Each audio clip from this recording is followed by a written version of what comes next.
Walking a path along the roots of Pikes Peak, you're struck by how fortunate your situation is. Here you are, able to walk down the fork in the path to the Anselm Society Digital Pub. No need to hop in a car and drive those concrete behemoth highway interchange monstrosities. Inside, you hear a raucous conversation on the arts, faith, and whether Art Deco was the last great architectural movement. At a corner table by the fire are three people. One of them is toying with the idea of boycotting highways for political reasons. And that person is me, Matt Mellema, and welcome to Believe to See. We're a podcast of the Anselm Society Arts Guild. The Anselm Society is a coalition of churches across the Front Range of Colorado dedicated to one very simple goal, a renaissance of the Christian imagination. To further this goal, we do all sorts of things. Each spring, we have our big Imagination Redeemed conference. Yes, COVID permitting. We'll see what happens. But that conference attracts folks from all across the country.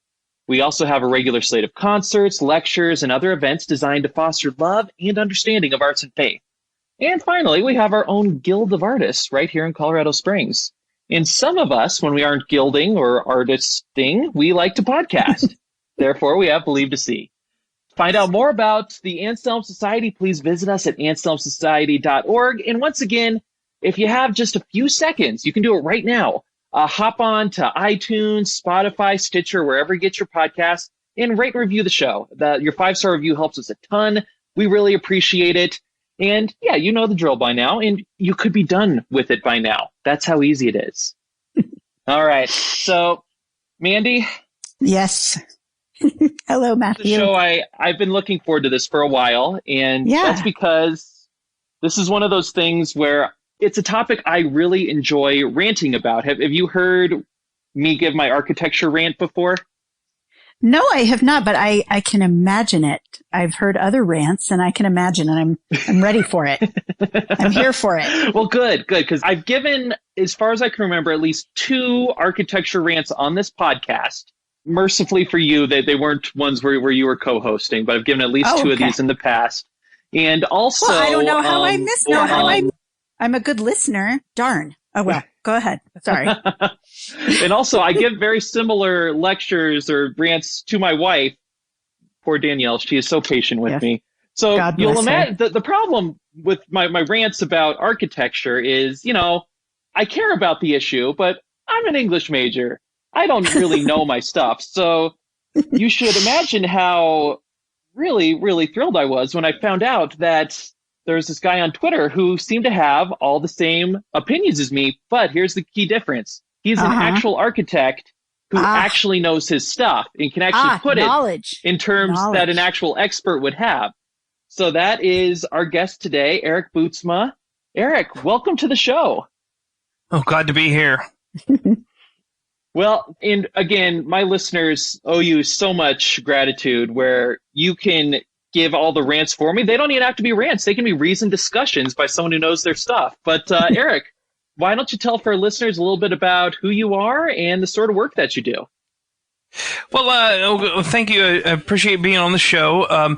Like you said, I am an architect. I am living and practicing in Richmond, Virginia, but I've lived all over. I went to college at a place called Thomas Aquinas College out in California, and then a little place called University of Notre Dame out in Indiana. You may have heard of that too. Most people haven't. But I went to architecture school there, graduated in 2008, studied and worked for a fellow by the name of Duncan Stroik, who many people may have heard of, who concentrates in classical traditional church architecture, which is a big part of what I do, but it's not exclusively my entire work. It is a big part of my work is church architecture, but I also work in a number of different fields, residential, town planning, urban planning, and as well in schools, all sorts of things. But another big part of what I do is, as I write and I rant about architecture. As you said, I rant a lot about it on Twitter, and managed to get a little following on there, which is quite enjoyable to have some good conversations there. And I come from a traditional and a classical understanding of architecture, which is not what the status quo is in architecture these days. So it can be quite interesting. Oh, absolutely, absolutely. And I want to talk all about classical versus modernist architecture and all this other stuff. But before we do that, I don't want to leave this Notre Dame piece unattended because the first law firm I worked at, I worked with a lot of Notre Dame people. So I'm very acutely aware of the Notre Dame pride and just, like asking about where'd you go to school? They like puff their stuff, Notre Dame. Are you in that school of thought? And if so, what are your thoughts on Notre Dame's football team?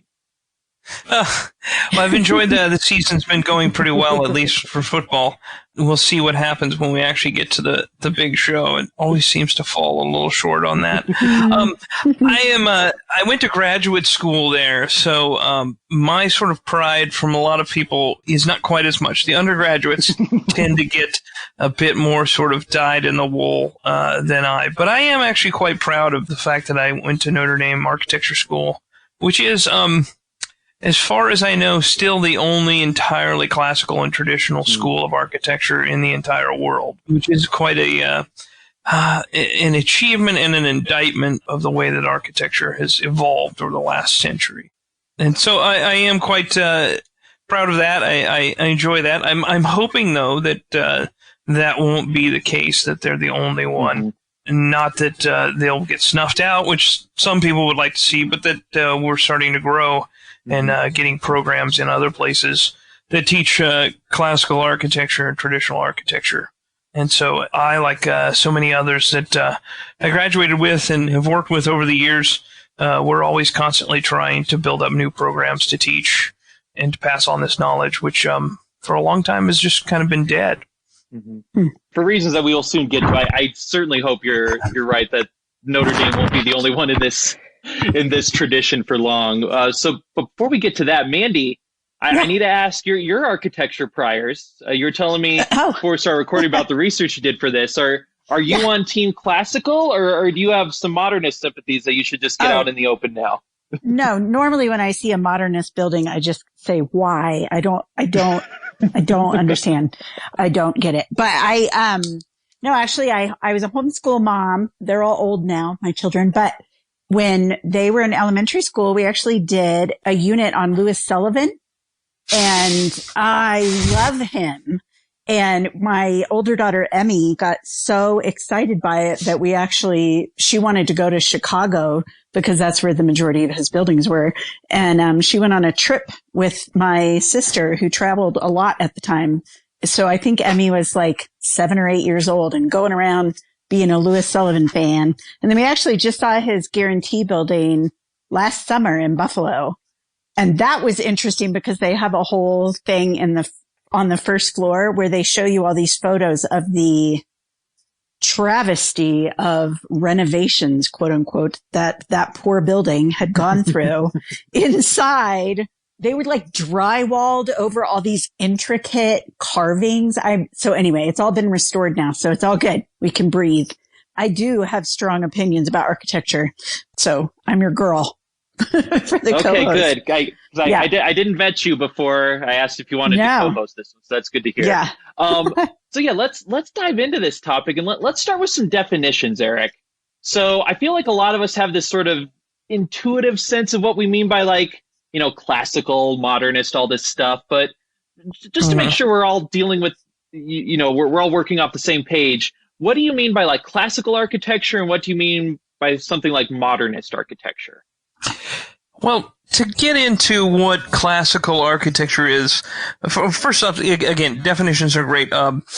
You could take the sort of normal definition, which defines classical architecture as a sort of a style. So it's just it's a Roman temple or Greek temple, columns, pediments, using of what we call the classical orders of architecture. So that combination of columns and tablatures and parts, which gets carried on and becomes its own sort of tradition, and it moves forward up and through the Romanesque period, through even into the Gothic a little bit, but in the Renaissance and the Baroque period, and then it gets really a revival in the neoclassical era in the 19th century. But to really sort of define that, it's better to actually take what I like to say is the definition of the difference between classical and modern thought.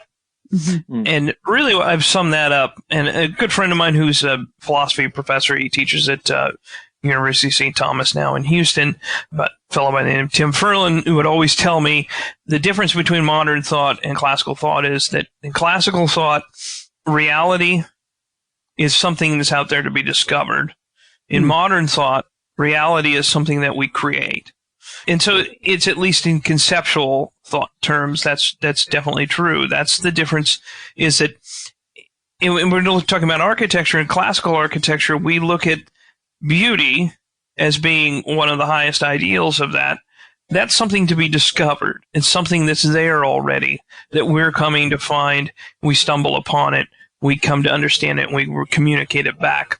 Modernist architecture takes it the opposite tack, is that beauty, if at all they even are concerned with beauty, is something that we have invented and we've created. And so it's something that we can control and come up with something new.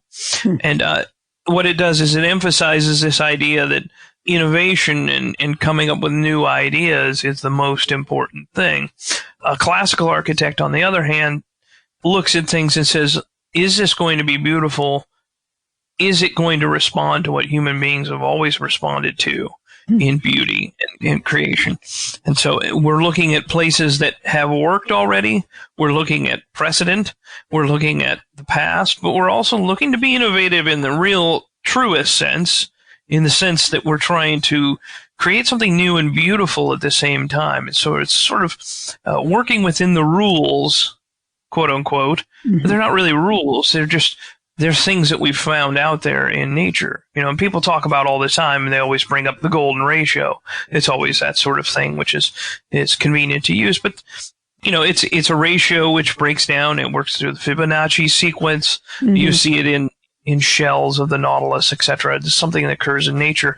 But there's other natural ratios and proportions which occur as well. Music, for instance, is one of those. And I always talk about the deep connection that music and architecture and art have with each other, is that the musical ratios, these 1 to 2, 2 to 3, 3 to 4, these are the ratios of the sound, the waves of the sound, which combine, and they're pleasant to us. And they're always pleasant to us. The ones that are dissonant to us are always dissonant to us. And what we have that deep connection there, again, is that those musical ratios, here's something going sort of big cosmologically, the orbits of the planets around the sun actually are in musical ratios to each other. So there's this idea that there's a consonance between what is pleasant to us and what is true in the world. So what's true in the world, the motion of the spheres, you know, and the ancients actually called this a music. They called it musical, that the spheres were actually a music together.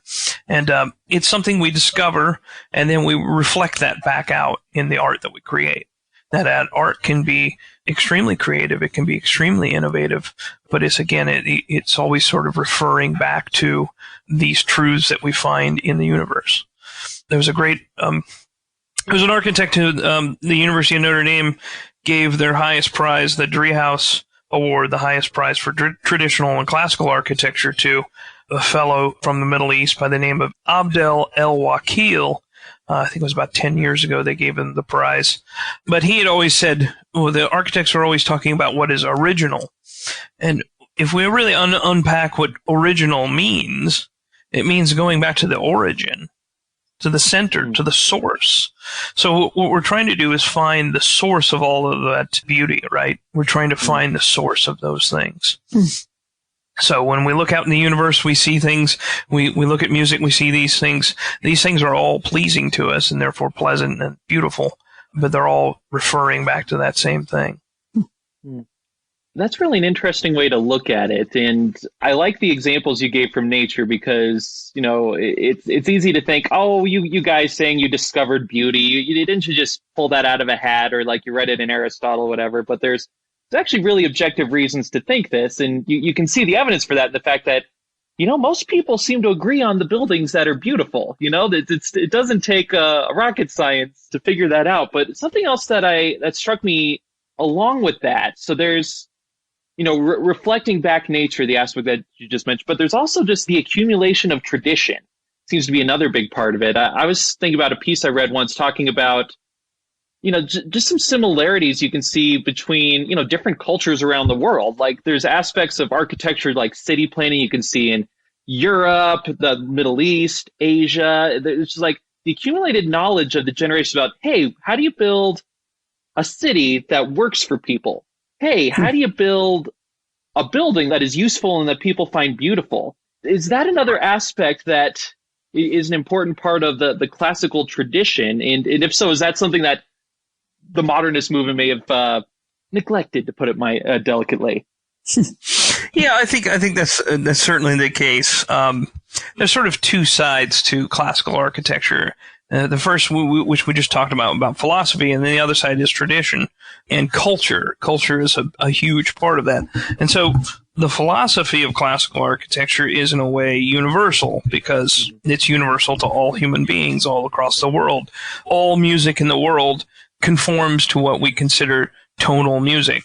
It may have just parts of it. So like Eastern music only has 5 notes in the scale. It's that pentatonic scale. If you just play the black keys on your piano, it sounds like Asian music because that's what it is. It's only in the Asian key, but it's still tonal. It still has that same universal truth to it. City planning, you brought up, again, that's another thing which you can look all across the world. Traditional city plans all conform to the same sort of measures and sort of constraints because human beings, when they're not aided by cars and planes and whatnot, have certain sort of limits on what they can do. You're sort of limited in how far you can walk in a day, how far you can walk and be productive in a day, how far you can walk before that you need to be able to get to things that you need. So, your traditional town plan consists of a quarter-mile radius, basically. It's a 15-minute walk. And so that's there. But then the flip side of that, like I said, sort of the natural is the cultural and the traditional. And so each culture across the world has their own particular traditions. Again, so Eastern architecture has its own traditions. Western architecture, Western classicism has its own traditions, which come from the Greeks, and before them the Egyptians, and these things get carried forward. They get carried forward, they get forgotten, they get revived. This is just what cultures do. They find things in the past that they like, and they celebrate them again. And so the Greek and Roman architecture that had been sort of abandoned for a long time and wasn't really looked to throughout the Romanesque and the Gothic period received a revival because they started looking back at both the texts of the ancient world, but also the buildings themselves. And this is where archaeology came from that. People don't like to think about archaeology as other than just finding old things and preserving them, but archaeology actually had a very purpose to it. The purpose was to dig up old things, measure them, and make things like them. Oh. So that's why it was done. So the first archaeologists were looking at Rome. They were looking at fragments and pieces of Rome because they wanted to do it. And it wasn't just parts of buildings, it was actually sculpture and things like that. So one of my favorite little stories was something that Michelangelo related about finding this statue of the Laocoon, which is a famous, I think it was actually either in Pliny or Livy. It's this statue that Nero had in his house, and it's of this priest Laocoon who offended the gods, and so the gods sent these snakes to devour him and his sons, and the Hellenic Greek sculptors who made this did such an amazing job of it that it was actually written down in a history. And so when they found this piece of sculpture, they were just absolutely flabbergasted by it. It was an amazing find. And so they brought Michelangelo and said, I think we found something. And they did. And they found this sculpture. And it's so much different than everything else that had been done up to that time that it created a huge spark. It created Baroque sculpture virtually overnight. Michelangelo was very, very old at that time, wasn't sculpting anymore. He was just doing architecture and painting.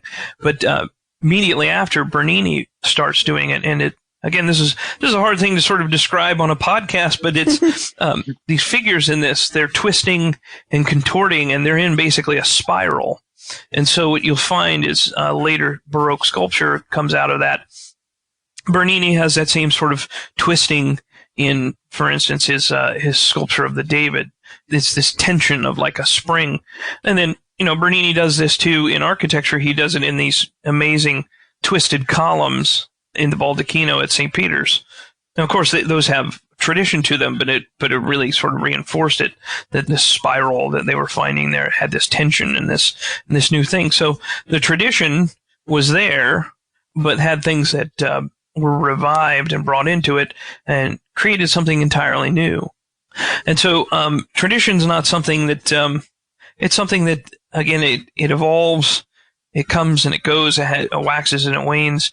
But again, these things, they have a life of their own through the tradition. And through the tradition, things change too. Mm. So cultures do this all the time. They have traditions that they have, and then it's subtly, no matter what we do, things get changed over time. Sons and daughters do things just slightly different than their parents do, even though they say they're doing the tradition that they were doing, Mm-hmm. And so that's how tradition works. So traditional architecture, in particularly in the West, we have this classical tradition that's there, but we also have this Gothic tradition, and we also have a Romanesque tradition. These are there, and they're continuing to be there. In modernist architecture, what it does is it starts to say these traditions are things that are things of the past, and they no longer apply to us living today. And of course, that just assumes that the architecture that we build today must be somehow different than what's done in the past. Well, I think it's just a truism that the architecture we do now is different from the past, because we don't copy what's in the past, even if it's a tradition. We always add our own little spice, our little flavor, and change things. So what modernist architecture did is it cut off that tradition, and it cut off that ability to look at the past and learn from it. And like you said, we learn how to do things in the past, like building cities. We learn how to do, building a church, a school, etc. And now we come to it and say, well, let's imagine that we have a blank slate. What will we make this do? Well, instead of just looking at the tradition, saying, well, how did this actually work in the past? And looking at that, saying, well, how are we going to make it work for what we need to do? And they looked at it and said, let's just create everything brand new. So yeah, I don't know if that answers that question or just poses more questions for you. No, that is definitely helpful. And that sort of leads to some other questions I had. I'll go ahead and ask the question. And Mandy, I'll swerve it up to you, Mandy, then you can spike it. Uh-oh. So I noticed with modernist buildings, they are by and large hideous. They're absolute monstrosities, and I hate looking at them. Mandy, would you like to describe modernist buildings in your experience? I tend to find them, I would say the word garish, maybe. I went to college in Southern California at University of California, Irvine, which was built in the 60s, 70s, 80s, etc. And every building that they added was more hideous than the last. And at times I was like, is it ugly on purpose? Like, sounds terrible, but I know I'm preaching to the choir for you two anyway. So to me, they're either institutional looking, like they're too plain, like aggressively plain and bulky, and they look really heavy unnecessarily, or they just have these angles that don't seem, to me, I think isn't Louis Sullivan the one that said form follows function? And that doesn't seem, I don't see that in a lot of modern architecture. I don't see the purpose. I don't see what function that form was created to serve. Right.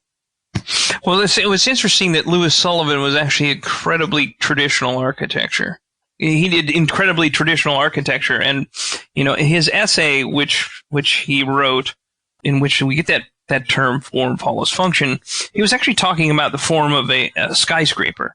And so what he was actually talking about was that this building has a middle, it has a bottom to it, which is a base where we come in and out. It has these middle floors in it, which are filled with just offices. And then up at the top, we have our mechanical stuff. But then he said, well, the form of the base of the building, in other words, the places where you kind of come in and out of the building, should have its own sort of form. The middle of it should have a different form because they're all just sort of stacks of offices. And then the top, where all the mechanical, whatnot, elevator stuff was all at the top, it should also have a form, but it should reflect it out. And what he was really trying to do was just give a reason to do what we consider to be traditional, classical, tripartite division of a building. So, it goes back. Aristotle talks about in the Poetics, a story has to have three parts. It has a beginning, a middle, and an end. And it sounds very sort of trite and sort of stupid, but if you really start to break that down, it is a beginning is a place where the whole thing is sort of set up. You introduce all the characters. You talk about everything that you're going to do. The middle, which is all of the action that goes. And then the end, the place where it's all sort of wrapped up and you tell the story. So in architectural composition, you do the same sort of thing. You have a base to the building where everything is sitting solidly. Everything is sitting on it. The middle where all the sort of work gets done. And then the very top, which tends to be sort of a crown. And so in Sullivan's architecture, you get these skyscrapers. He's basically trying to get you to, instead of taking, again, it's hard to explain, but a lot of classical architects were trying to deal with skyscrapers, and they would just basically take a floor and decorate it with classical columns, and then stack another floor on top of it with more columns and more columns and more columns and more columns. And what ended up being, it was 12 stories of just classical columns stacked on top of each other, and it had no composition to the whole thing. And so if you were to look at, I guess it was the New York World building, which is about a 14-story, 15-story tall building in New York City, which I think is now gone. It was just a big stack of classical columns on top of each other, and it just kind of doesn't really look like anything. But what Sullivan ended up doing is treating the whole building as if it was like a column. And so it has a base, a middle, and a top. And so then it starts to actually look like it. And so that skyscraper form becomes very well established in how we see it. So going from Sullivan, that form follows function, like he was really a classicist. Frank Lloyd Wright worked for him, comes out of that a little bit.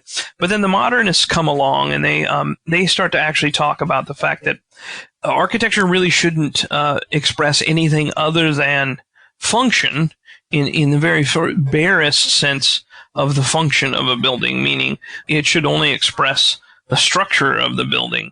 And so what they end up doing is just saying, okay, the concrete and the form itself, the bare minimum of things, that's what's really beautiful.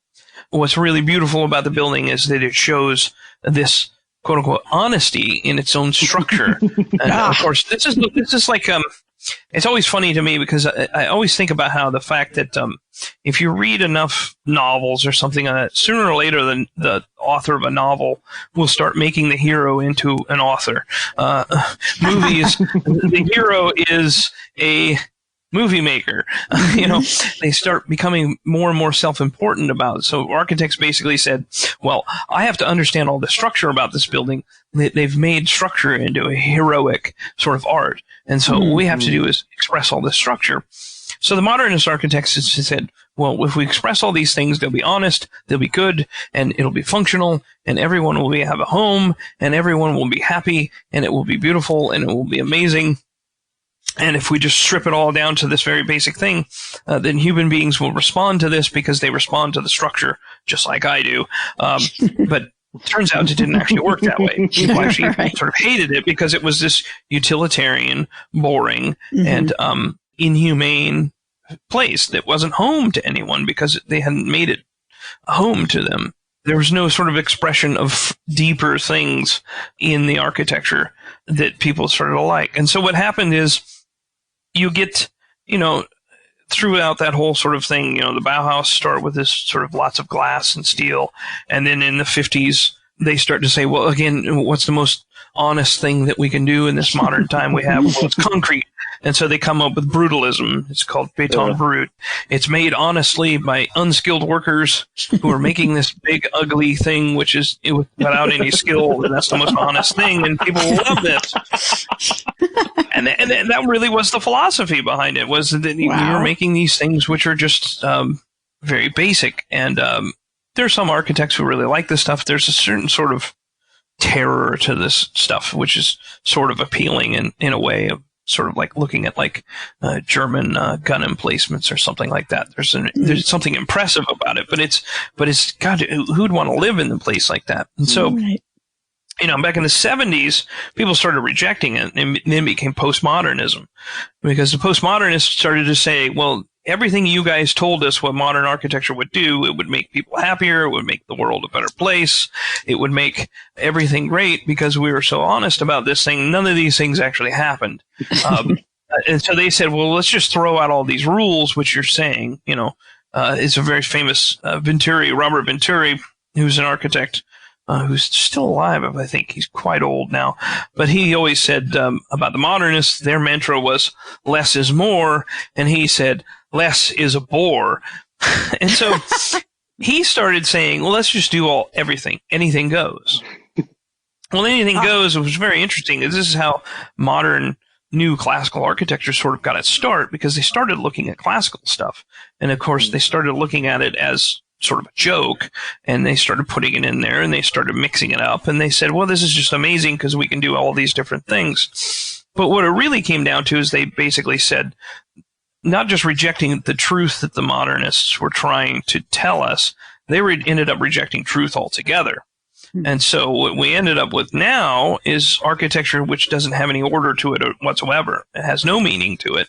It has nothing other than it looking vaguely interesting. So you get Frank Gehry, who he does these just sort of crumpled shapes. Yeah. You get Daniel Libeskind, who did there in Colorado. You would know that the new art museum that they did there about 15 years ago. That's exactly what I was thinking of. Yeah. Well, Daniel Libeskind very interesting. Is he said he builds architecture which he wants it to actually be hostile. He honestly says that. He says it should be hostile. So he's created an architecture. He wants you to feel uncomfortable being around it. Why? Does he explain why? Again, this is an idea that there isn't any truth whatsoever. So what we're trying to do is burst all these bubbles and say there isn't any truth. There's nothing that's really worth living. And so let's just sort of wallow in this misery. So Libeskind makes buildings that, he's taken historic buildings and he's put great big slashes through them and what looks like big shards putting through them. The Dresden Museum, and there's one in Toronto. This is the same. He's created this big interruption in the building. So what he's trying to do is actually tell you something about the architecture.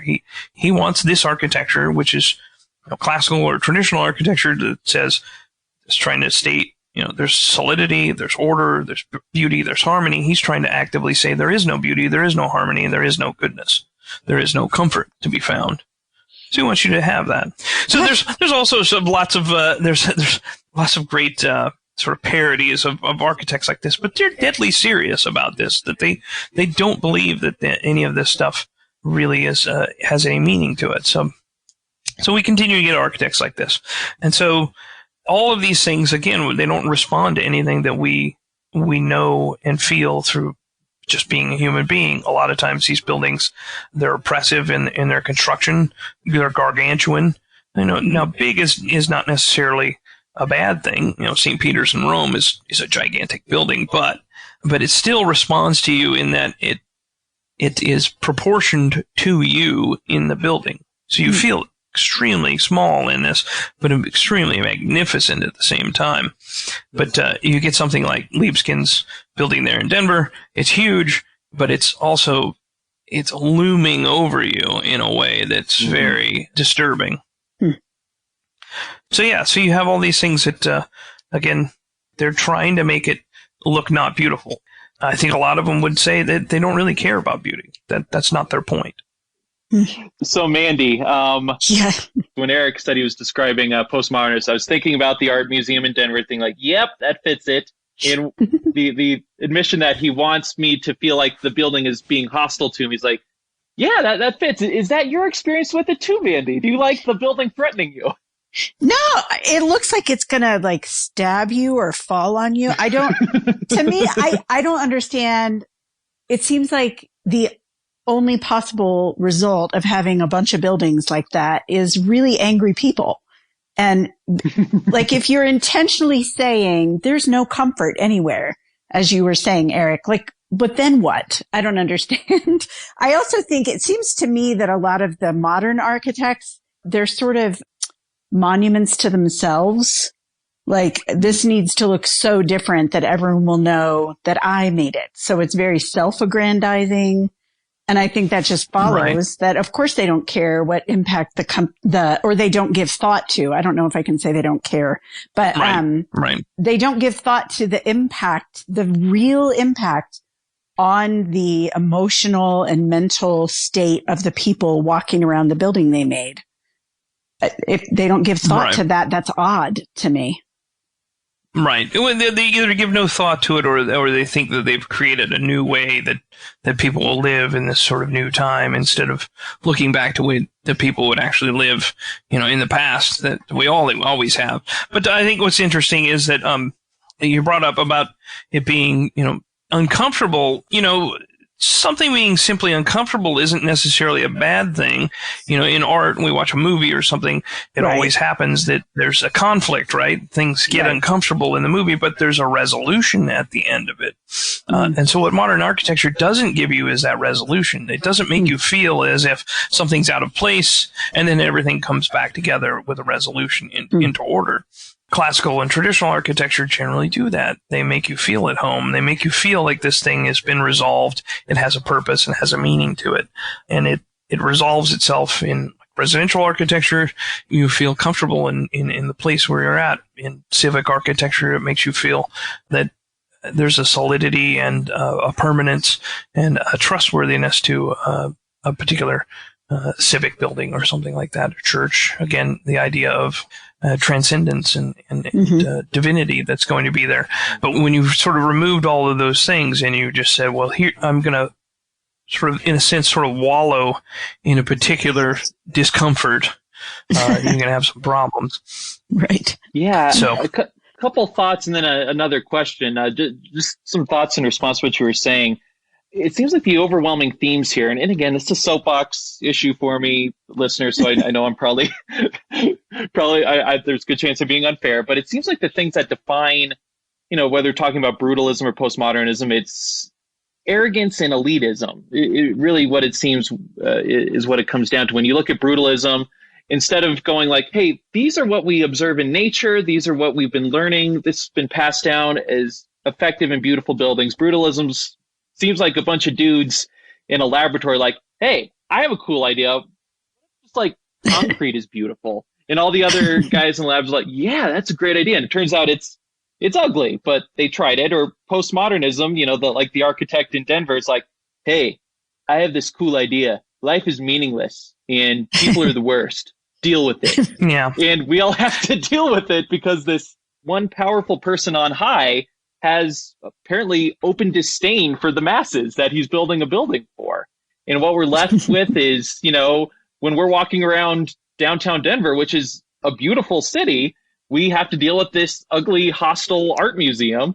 And, poor people had their normal houses destroyed in the 60s so that hideous apartment buildings could be done with. So now the poor people have to live in a hideous building because some people in an ivory tower, well, not an ivory tower, concrete tower, have told them that's how this should have to be dealt with. It almost, I see this parallel in poetry, where there's this movement for a long time about how we don't want rhyme and meter, all these traditional things, because it's, use the laundry list of catchwords. It's oppressive. It's blah, blah, blah. It's blah, blah, blah. So what you ended up with was poetry that people don't like. Turns out that normal people like poetry that rhymes. Normal people like classical buildings and hate modernist and postmodernist buildings. And that's just, again, basic common sense. So I guess my question then, Erik, is if everyone except for a certain type of architect hates modernist and postmodernist buildings, how come we keep building them? I mean, it's the ideology of modernism, which basically runs everything.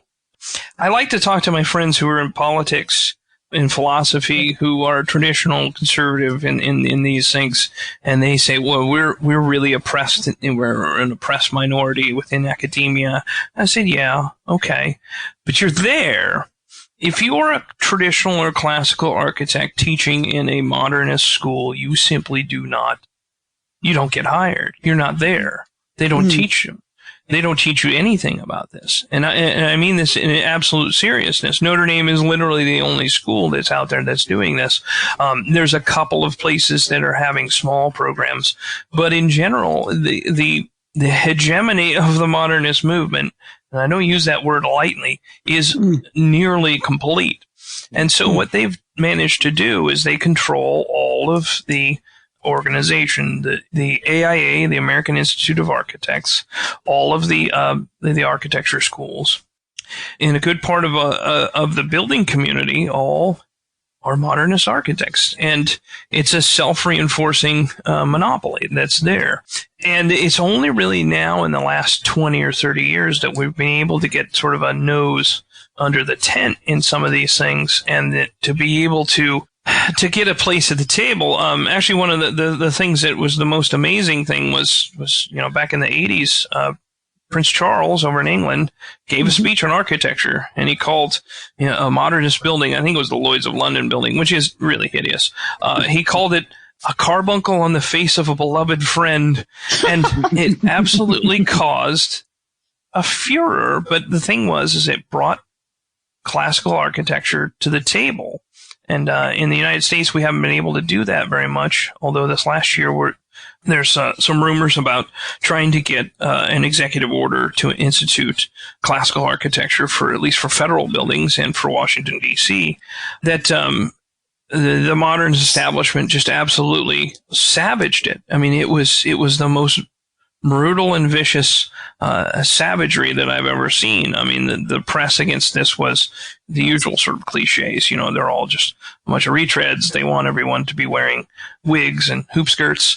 They're stuck in the past, blah, blah, blah. To, these people are racist because they believe in traditional architecture. So, the establishment is there it's entirely complete. And the thing is that people, and I think it's been there so long, since basically the 1940s, when modernism basically became the dominant style of architecture in the United States, that people just don't believe that anybody can actually do it.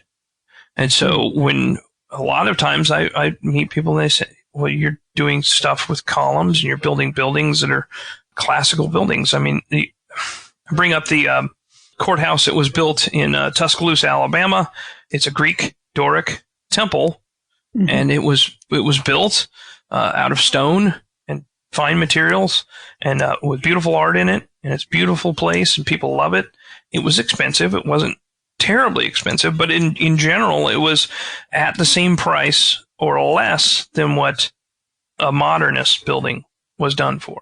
So people believe, and they've also sort of, the modernists have had these sort of cliches, these myths about classical architecture. Well, it costs too much to do. Nobody can do it. We don't have any craftsmen who know how to build out of this. And all of these things are just completely false. I know literally dozens of artisans of every single sort who can do classical architecture competently and beautifully and want to do more. But we're always just constantly being shut out by the establishment on things. There's an architect by the name of Robert Adam over in England who does a lot of different work, mostly houses, but does commercial buildings, etc. But he said in an interview this last month with the Roger Scruton Foundation that, if corporations would actually start to look at what building a traditional building was like cost-wise and would actually start to think about it, and realtors would start to say, well, maybe people will actually like that building more. They might actually start building them.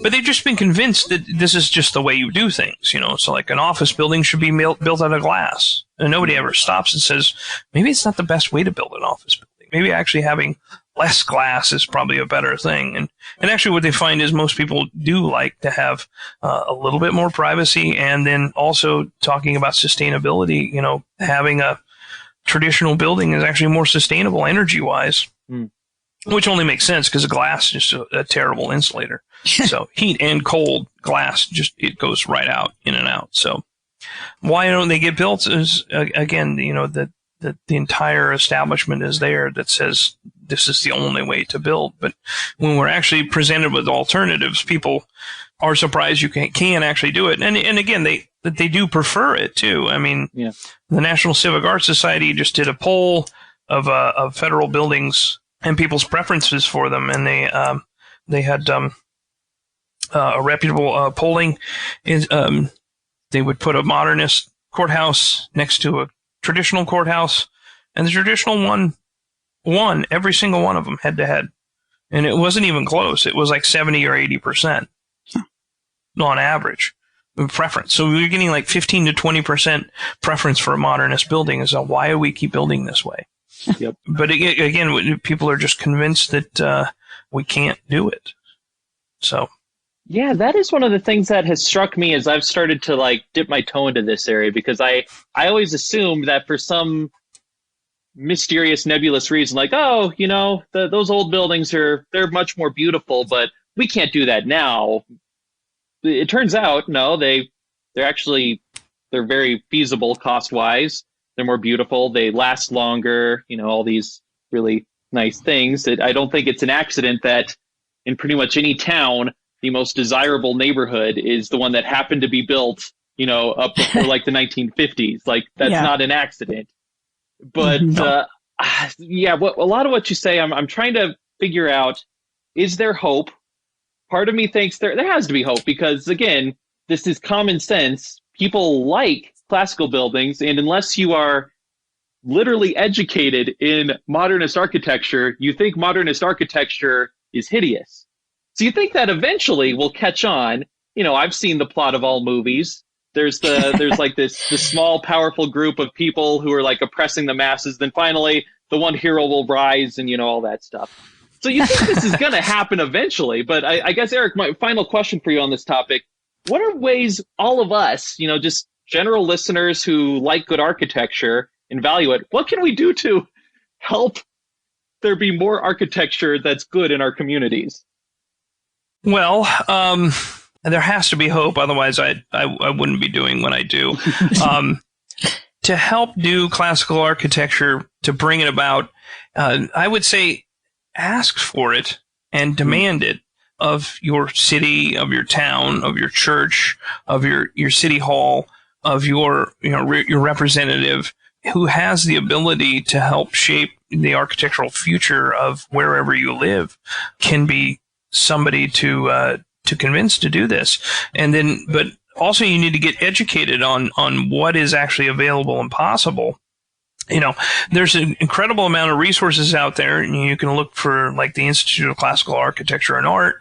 They have great videos that are on there which teach people about classical architecture and teach them the elements of it. They can actually come and understand it. I myself am starting to teach architects too, and students. We're doing a virtual studio where we're teaching the elements of classical architecture on a part-time evening basis, and doing a couple of other classes like this. We're trying to get people who are architects who aren't exposed to this in any way, trained up in this ability and this tradition, and just really kind of getting an introduction to that. And then, so it's just learn about it, find out about it, and ask for it. And if somebody says nobody can do it, don't believe them. And certainly we could try to get architects who are, again, just steeped in and boiled in to the ideology of modernism for the most part. Get them sort of out of the decision-making processes of this. I hate to say that because I am an architect myself, but it's like so often the average person has much better sense about what is best and is most beautiful for people, and not an architect who's been trained in this. So it's a difficult thing. But yeah, I do think there's a movement, and it's been a growing one, and it's been there. You know, we have 3 now, I think 4 generations people now. We had a conference a few years called 3 Generations. So there were architects back in the day who just kind of held on to tradition, and then they sort of started teaching people in the 70s and 80s. And then there was those like me who were the 3rd sort of generation who were always taught classical architecture. It's the only thing I really ever was taught in a school. And now we're starting to teach another generation. So it's there's a lot of hope, and I think I see just a tremendous response to things.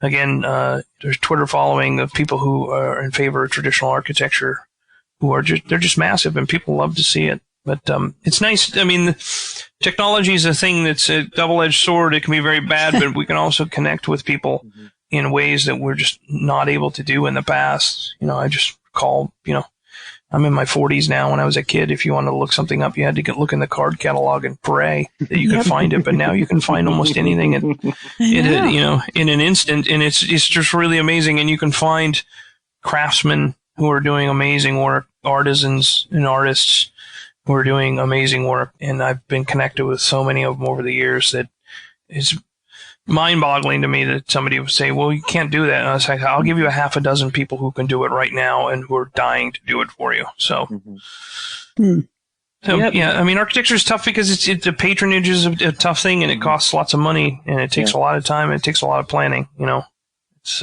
we need a hashtag. Very tough. A hashtag movement.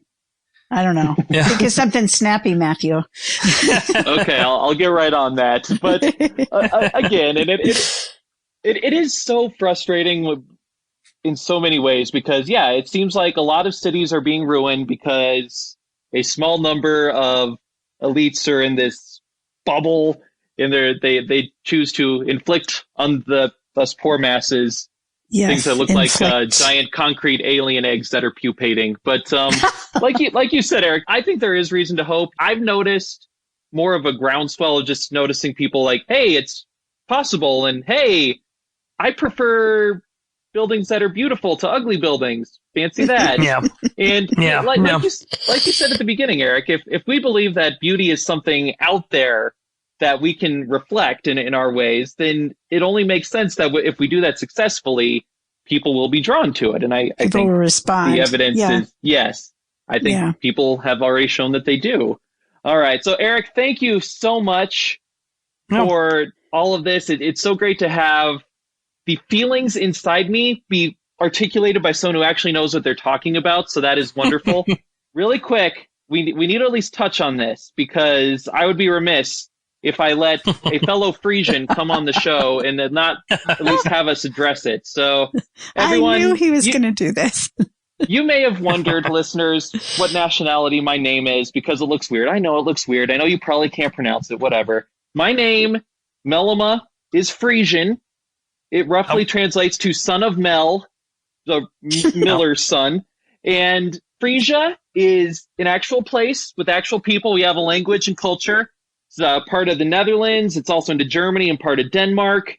So I am very proud to be Friesian. I mean, we don't even have a country, but I'm very happy, and I want people to know about it. And Eric, I'm guessing you do too. Bootsma, also a classic Friesian name. So tell the good people about Friesland. Well, my dad was born there, and it's a land of very stubborn people. And I see it in my kids all the time. But it's a beautiful place. It's flat.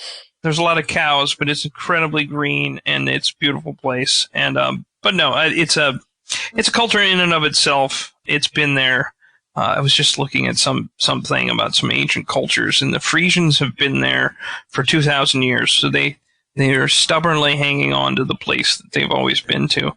But it's a place where like I said, a lot of cows, a lot of sort of flat, practical people. But my favorite thing is that they always say that the Friesians are very sort of a dour people, but they immediately warm up when it gets cold out, when the ice skating starts to happen, because it's the most beautiful thing ever. And when I can get out ice skating is when I realize my roots and my culture. So, it's a funny little place. It definitely is. I love it. It definitely is. So some fast facts for our listeners here, who I'm hoping will get on Wikipedia instantly after this. So Friesian, it's its own language, separate from Dutch, is actually the language that is most similar to English. And if you hear someone speaking Friesian, it sort of sounds like a guy who's super drunk and slurring his words, but it's almost recognizable. Famous things. You have to look up. You have to look up. Go onto YouTube and look up Eddie Izzard buys a cow. Okay. He's a comedian over in England. He had a documentary series on England and the English language and where it all came from. And he found out that Friesian was the closest to English. He said it's closest to Old English. So he said, if I go to Friesland and I speak in Old English, I should be able to buy a cow. Wow. And sure enough, he did. There you go. Cool. There you go. And also, if you go back to the ancient Romans mentioned the Friesians, we were one of the last people that the Romans conquered. It took them a whole lot of time to do it. I don't think they ever conquered some of the Friesians. So take that, Rome. No.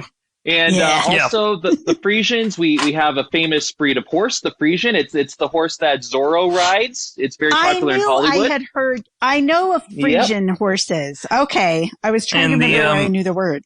And of course, the black and white cow that everybody sees black and white is actually Friesian cow. That's us as well. As Eric hinted at, some of the best speed skaters in the world are Friesians. They pretty much swept the 2014 Olympics in speed skating, led by Sven Kramer, maybe the greatest speed skater in history. He's a good Friesian. Y'all are going to take over the world. That's what I'm hearing. Well, there aren't a whole heck of a lot of us, but go ahead, Eric.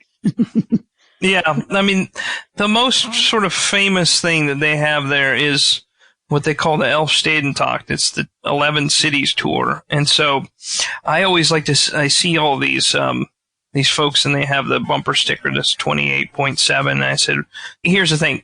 They do is if it gets cold enough and all the canals freeze in Friesland, they have a race around 11 cities. And it's 200 kilometers. It takes 6 hours for whoever wins it. And the thing is there's a race and then there's a tour, and the tour basically is everyone skates from one city to the next, has a drink of some gin, and then goes to the next one. Hopefully they can get it done in like 10 hours or 12 hours. But they have a big race, and they do this whenever it happens. The last time it happened was 1997, so it's well overdue. And I almost had it in like 2012. It was really close. The whole country, Friesland and the whole Netherlands, was going nuts. And it almost happened. But one of these days it will. I had an uncle who raced in the most famous one, which was, they made a movie about it. No, I don't know if he was in one that was in the 50s or maybe the 40s during the war. I think there was one that was pretty bad. But in the 60s, there was one that it was, the snow in the winter was so bad that only like 100 people finished it. Most people lost like toes and fingers because of frostbite. But they just kept going. So there are strange and funny people who just love it when it's cold. Okay. There you go. Although I moved to the south and I like it warm, so. Yeah. And I moved to the mountains, which are the most opposite of like the flat Friesian place. But it all works out. Yeah. So the point of all that, people, is that Friesians are a thing. We exist.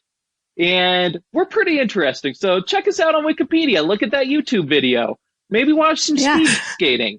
And also, you should maybe think about playing the Friesian Anthem. Yeah, it exists, and I'm looking at the lyrics right now, translated from the Friesian, but it begins, Friesian blood, rise up, foam, boil, and thud up through our veins. Rise up, we sing of the best land on earth, the Friesian land full of honor and glory.